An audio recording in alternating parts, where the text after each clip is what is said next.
Dia, ingatan pemilik tubuh asli. Aku adalah seorang ibu tiri yang kejam.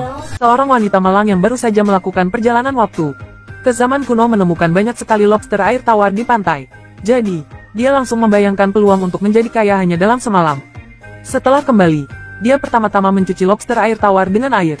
Kemudian tambahkan pekak, lada, dan cabai merah untuk rasa. Tumis dengan api besar sebentar, dan dia mendapatkan wajan penuh lobster air tawar pedas yang harum. Tanpa diduga, ketika dia membawanya ke pasar untuk dijual, orang-orang kuno yang tidak tahu apa-apa itu tidak tahu apa itu. Mereka mengira wanita itu menjual serangga. Kakak, ini bukan serangga. Ini disebut lobster air tawar.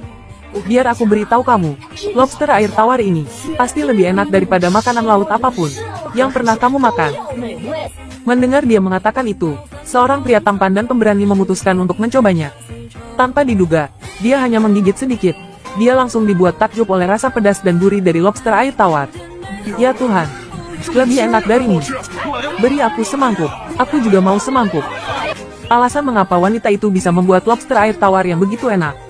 Ternyata dia adalah seorang koki kecil jenius dari abad ke-21. Tanpa diduga, setelah meninggal secara tak terduga, dia melakukan perjalanan waktu ke zaman kuno. Ketika wanita itu bangun, dia melihat seorang nelayan menodongkan tombak ikan ke arahnya. Pada saat itulah dia menyadari bahwa dia tidak hanya melakukan perjalanan waktu, tetapi juga merasuki tubuh seorang wanita gemuk dengan berat 100 kg.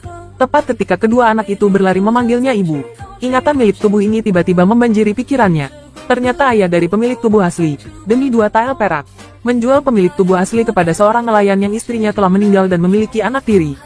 Tanpa diduga, setelah menikah, pemilik tubuh asli memperlakukan kedua anak itu dengan sangat buruk. Tidak hanya tidak memberi mereka makan, tetapi juga menghabiskan semua makanan di depan mereka.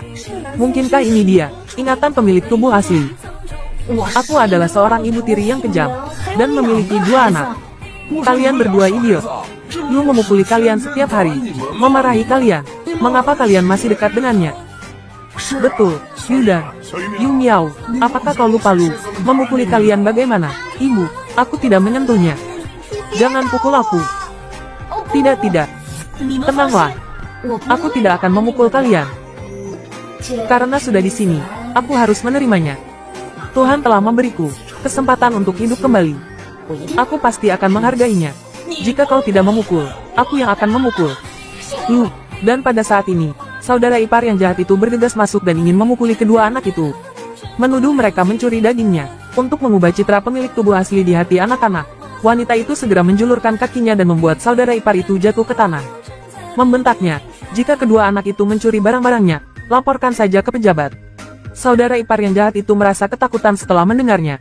Tanpa diduga, tepat ketika saudara ipar itu tidak mendapat untung apapun dan ingin pergi, wanita itu dengan cepat mengambil 2 telur burung dari keranjangnya dan memberikannya kepada kedua anak itu. Melihat hal itu, saudara ipar yang jahat itu segera mengejarnya dan ingin menjatuhkan wanita itu. Tanpa diduga, wanita itu mati-matian melarikan diri, dan menabrak pelukan suaminya. Ketika wanita itu melihat wajah tampan suaminya, dia tercengang, mulai terpesona. Tanpa diduga, setelah melakukan perjalanan waktu ke zaman kuno, dia mendapatkan pria tampan. Pada saat ini, saudara ipar itu melihat pria itu kembali dari laut dengan membawa sekeranjang ikan. Tanpa mengucapkan sepatah kata pun, dia ingin bergegas merebutnya. Pria itu tahu betul bahwa saudara iparnya adalah orang yang jahat dan tidak masuk akal. Jadi dia menyuruh wanita itu untuk memberikan ikan itu padanya. Berikan semua ikan padanya. Apa yang akan kumakan dengan kedua anak itu?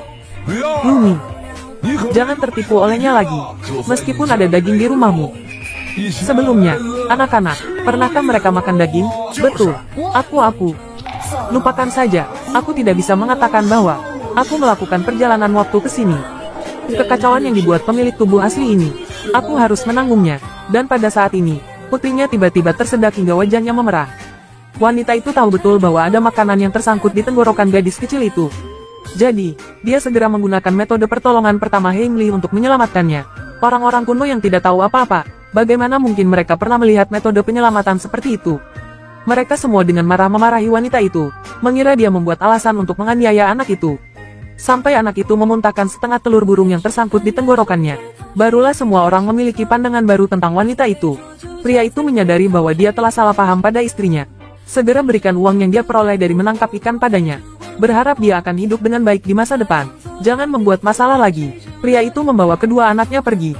Wanita itu tiba-tiba mendengar suara hati binatang. Wanita cantik ini tidak akan mencari kita, kan? Dia tidak mengerti lagi. Kita sedang berbicara. Tolong. Aku benar-benar bisa mendengar suara bebek. Wanita itu tidak menyangka bahwa setelah melakukan perjalanan waktu, dia akan memiliki kemampuan khusus. Saat itu, bebek itu berkata bahwa pantai di sebelahnya ada puluhan ribu lobster yang berkelahi untuk memperebutkan wilayah. Ketika wanita itu sampai di pantai sebelah, dia benar-benar menemukan banyak lobster yang berebut wilayah. Dan lobster air tawar adalah makanan yang luar biasa di abad ke-21. Jadi, wanita itu segera membawanya pulang dan menyalakan wajan. Sesaat kemudian, dia membuat sepanci penuh lobster air tawar pedas yang lezat. Ketika dia membawanya ke meja makan, suami dan kedua anaknya tidak berani makan. Mereka mengira wanita itu memberi mereka makan serangga. Bodoh, ini bukan serangga. Ini disebut lobster air tawar. Lobster air tawar. Tidak mungkin. Mungkinkah di zaman fantasi ini, tidak ada yang pernah makan lobster air tawar? Sini.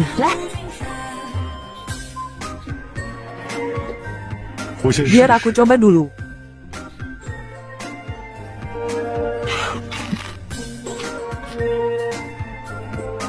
Dagingnya enak sekali. Teksturnya sangat padat dan lembut. Bahkan juru masak kerajaan zaman sekarang tidak akan bisa membuat hidangan selezat ini. Siapa Lu Xiaoyu? Bagaimana? Enak, kan? Saat itu juga, kakak ipar yang mencium aroma harum datang. Memarahi wanita itu karena berani makan daging secara diam-diam di belakang istri dan anak-anaknya. Tetapi ketika dia melihat lebih dekat, dia menemukan sepiring serangga di atas meja. Oleh karena itu, dia segera mengejek wanita itu. Mereka bahkan sangat miskin sampai-sampai harus makan serangga untuk makan malam. Saat itu juga, putranya diam-diam mengambil satu dan memasukkannya ke dalam mulutnya. Dengan cepat memberitahu ibunya bahwa itu sangat enak. Selanjutnya, kakak ipar yang jahat itu pun mencobanya dengan rasa penasaran. Langsung ditaklukkan oleh kelezatan lobster. Langsung ingin membawa pergi seluruh piringnya. Jika kamu ingin makan lobsterku, boleh saja. Tukar dengan satu katini. Aku hina. Mimpi saja. Mie ini sangat berharga. Serangga murahanmu. Layak. Aku lihat. Kamu ambil ini. Berbaktilah pada kakak iparmu. Berikan ziar sebagai camilan. Jangan berpikir untuk merebut makanan dari keluargaku. Ya Tuhan. Kalian berdua memiliki hati yang gelap. Lu Wei, orang tua itu telah bekerja keras. Membawamu pulang. Membesarkanmu dengan baik. Begitu caramu memperlakukan kakak iparmu. Dan keponakanmu, aku tidak peduli. Hari ini kamu tidak memberiku makan. Aku tidak akan pergi. Akan kulihat. Kamu datang ke rumahku untuk makanan lagi. Aku akan membawa kalian berdua untuk diurus. Penculik, tolong. Kamu sangat kejam. Ini juga lobster yang kubuat. Aku belum makan sedikit pun.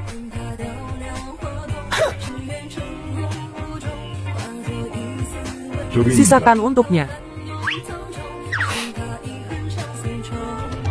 Kamu ini peduli juga pada orang lain. Pada malam hari, wanita yang ketakutan itu menemukan bahwa suaminya tidak hanya memiliki wajah yang tampan, tapi juga tubuh berotot. Wanita itu langsung tersipu malu. Tanpa diduga, ia telah melakukan perjalanan waktu ke zaman kuno, tidak hanya menjadi seorang ibu, tetapi juga mendapatkan suami yang tampan. Oleh karena itu, dia segera berlari ke kamarnya. Ketika suaminya masuk, wanita itu mengira dia ingin berhubungan seks dengannya. Matanya terbuka lebar saja selesai mandi. Aku sedang bersiap-siap untuk memakainya.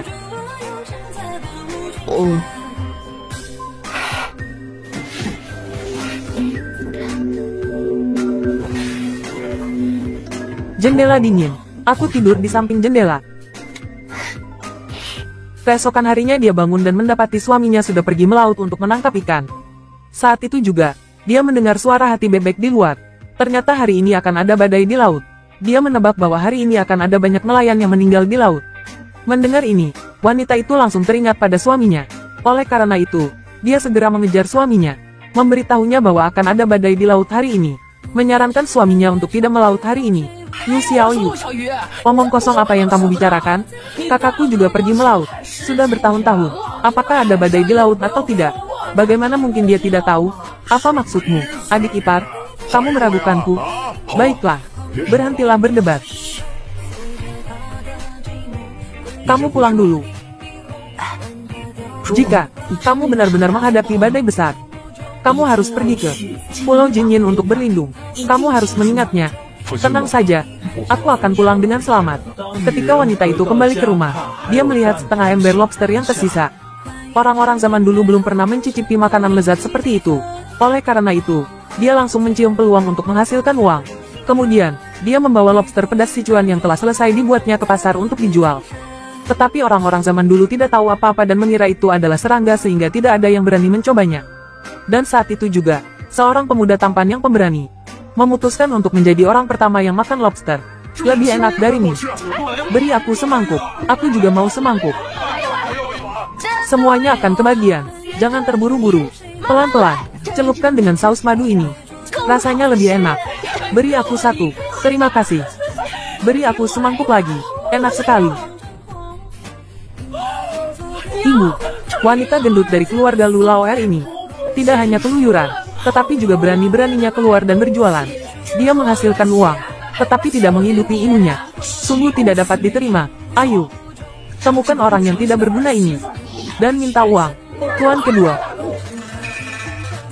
ini adalah ibu mertua yang pilih kasih dari pemilik asli. Kamu adalah seorang wanita yang keluar setiap hari untuk berjualan. Kau sudah mempermalukan keluarga Lu. Biar ku beritahu kau, Lu Xiaoyu. Jika kau ingin berjualan di sini, silakan saja. Tetapi setiap bulan, berikan pada nyonya tua segini, 1 liang. Keluarga kami berempat, setahun hanya mendapat 2 liang perak. Apa yang kau lakukan ini bukan perampokan? Kau tidak mau memberikan?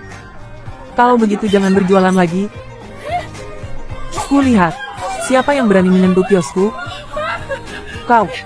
Kau melihatku datang untuk menagih uangmu. Merasa tidak senang, kan? Semuanya, lihat ini. Dia makan dariku, pakai milikku. Sekarang sepeser pun tidak mau memberiku. Malah ingin menusukku dengan pisau. Anak durhaka. Orang seperti ini, tidak berbakti kepada kakek neneknya. Mati pun tidak bisa masuk ke makam leluhur. Kau ingin masuk makam leluhur begitu? Sekarang kubiarkan kau perlu kedua.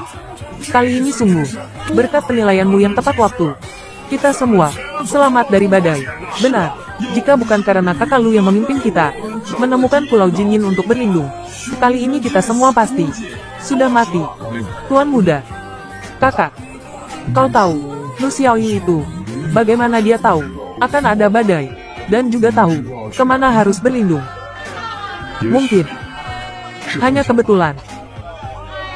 Kakak kedua, banyak sekali hasil laut ini dijual untuk menikahi istri baru. Benar, tinggalkan istri gendutmu itu.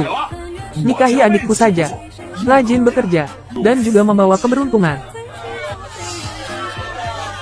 Adik, sapa kakak kedua.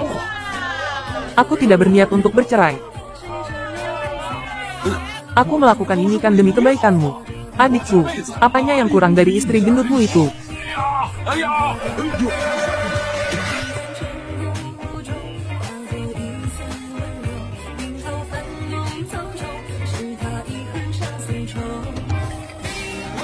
Wow.